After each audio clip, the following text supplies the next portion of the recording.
Jansangram news, बातमीची सत्यता हीच आमची ओळख।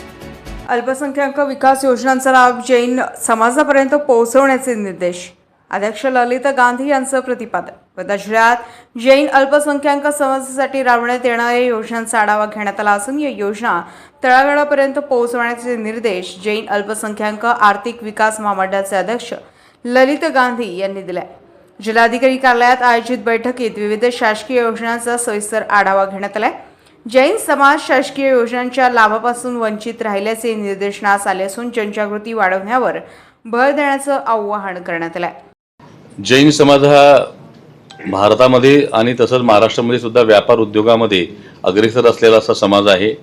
देशाच्या GDP मध्ये 25% पेक्षा अधिक वाटा असणारा हा समाज, या समाजाने राज्याच्या उद्योग आणि आर्थिक क्षेत्रामध्ये सुद्धा तितकाच जबाबदारीचा वाटा उचललेला आहे।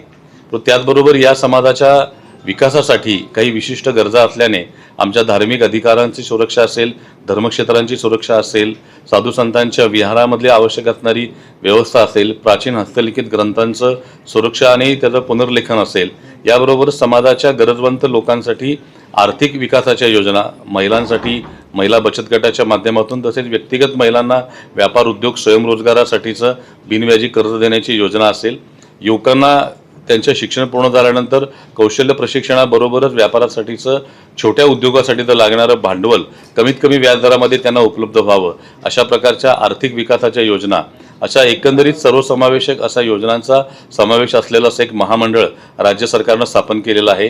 ते जैन समाजाच्या सर्व पंथ संप्रदायांसाठी एकत्रित असलेलं हे असं जैन समाजासाठीचं स्वतंत्र महामंडळ स्थापन करणारं महाराष्ट्र देशातलं पहिलं राज्य आहे।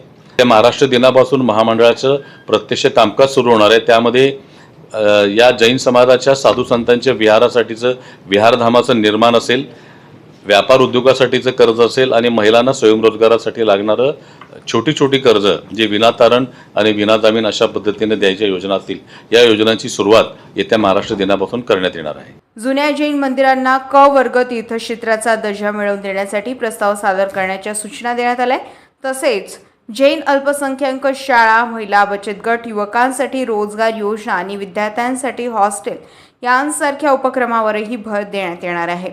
जैन साधू संतांच्या विहारासाठी रस्त्यालगत विहारधाम उभारण्याचाही निर्णय घेण्यात आला असून यासाठी योग्य जागांचा शोध घेण्याचे निर्देश प्रशासनाला देण्यात आले।